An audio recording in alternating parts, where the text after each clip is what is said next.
It may legitimately be the only poi trick I've ever invented, and I want to show you how I do it. Drex here from Drex Factor Poi, sharing with you the love of poi spinning and flow arts to benefit your body and brain, and today I'm teaching you the secrets of my Gunslinger Anti-Brid. Before we dive in, I just want to give a quick shout out to the friends of the channel. Big thanks to Dark Monk, Flow DNA, Flow Fests, Flow Toys, Juggling Calling, Pyroterra Light Toys, Spinballs, and Ultra Poi for helping to make the videos on this channel possible. You can learn more about all these amazing companies and the work that they're doing to support flow artists like yourself by checking out the links that I've got down in the description of this video. And a special thanks to the first non-business friend of the channel, Johnny Howard. Thanks so much for your support, Johnny. I've been spinning poi for a long time and learned a lot of tricks in all those years. Thing is, though, I don't think I've actually invented any. A lot of the stuff that I've worked on is either me directly learning a trick or a pattern I've seen someone else doing, or simply coming up with a variation that isn't a huge leap from what I already know. But if there is one exception to this rule, it's probably a Gunslinger Anti-Brid that I'm a huge fan of, the 10-pedal Gunslinger Anti-Spin versus Static Spin. Why is that? Well, let's turn back the clock a moment. For many years, I avoided learning gunslingers because I just didn't see anything in them that I found terribly interesting. But all that changed with a video from Aoi Kondo showing off a Gunslinger anti-spin flower that had me hooked. And as I dove deeper into gunslingers, I started to take a look at the other videos and techniques there were already out there, and I came across something I found really intriguing. In a video Nick Woolsey had shot of John Alvarez many years ago, John demonstrated the first Gunslinger Anti-Brid I'd ever seen. Well, sort of.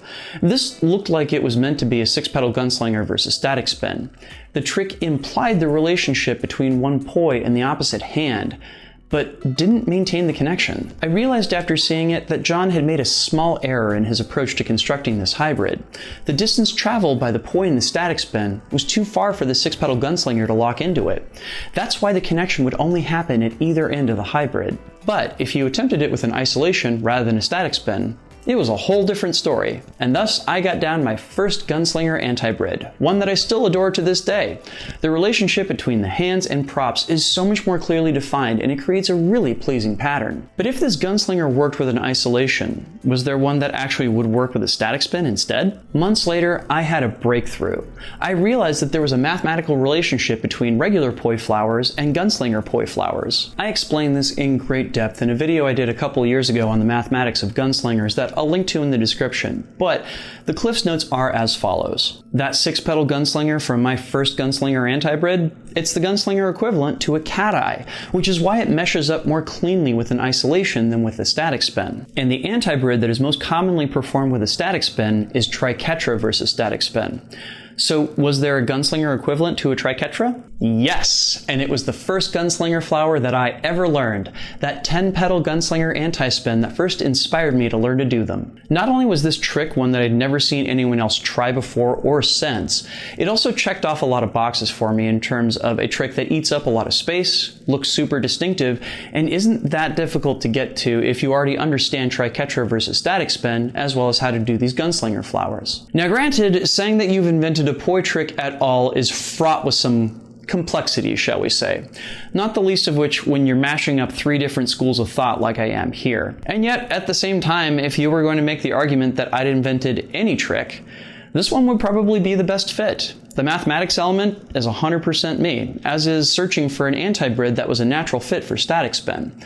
I don't have a strong opinion on this either way, but I did want to provide some context. So now, let's talk about how you perform it. Without a doubt, the most important piece of this puzzle is being able to perform that 10-pedal gunslinger anti-spin flower. Without that, the pattern doesn't work at all. So let's take a look at how that's done first. You're going to need 3 pieces to get that gunslinger flower down.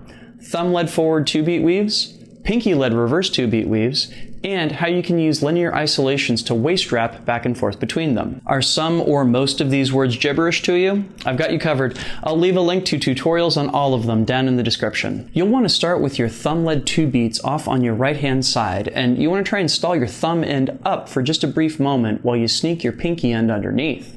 You complete the turn by initiating a pinky-led reverse weave over on your left-hand side. Cool! Work to get that down, and now let's talk about how you get back. From that reverse pinky-led weave, you'll want to stall the pinky end down and let your thumb end cross over it, over to your right-hand side.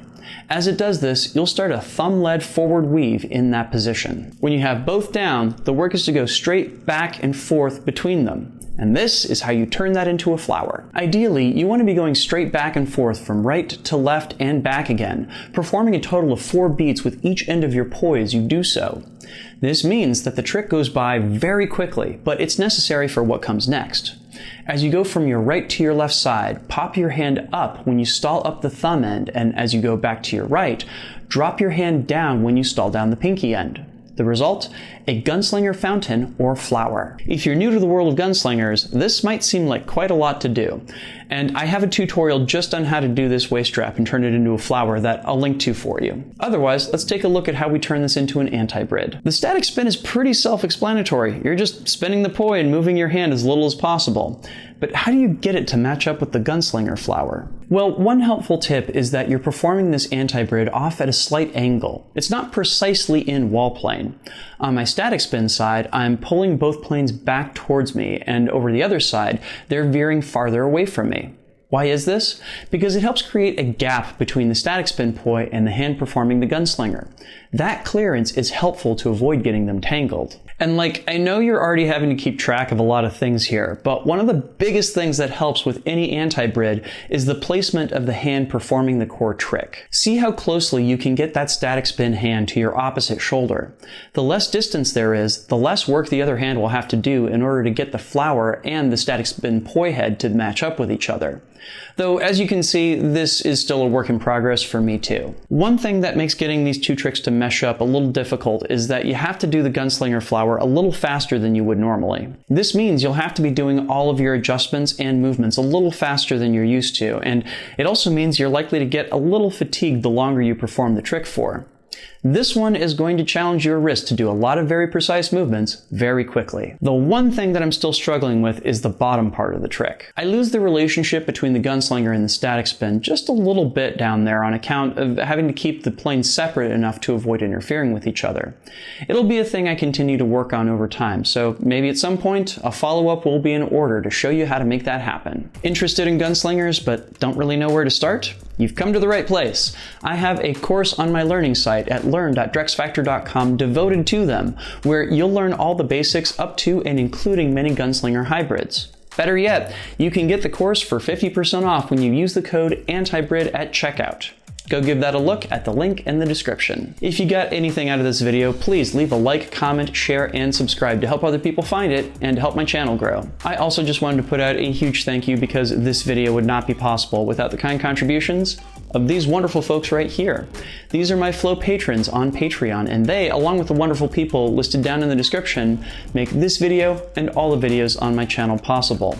If you'd like to help me out in my mission to bring poi spinning and flow arts to the wider world and help people learn to be creative with their brains and their bodies, you can do so by heading over to patreon.com/DrexFactorPoi and signing up. You can get early access to all of my content, a say in what topics I tackle in the future, plus some behind the scenes and extras content as well. So go check that out. Please and thank you. What are your favorite gunslinger tricks and what are your favorite anti-Brids? I'd love to know. Leave me a comment with yours and any requests you have for tutorials on poi tricks of various stripes. I'll also link to a playlist of videos I've done on gunslingers down in the description, as well as up on screen if you're watching on YouTube. Make sure to get outside and flow today, and I'll see you with a new video on Friday. Peace.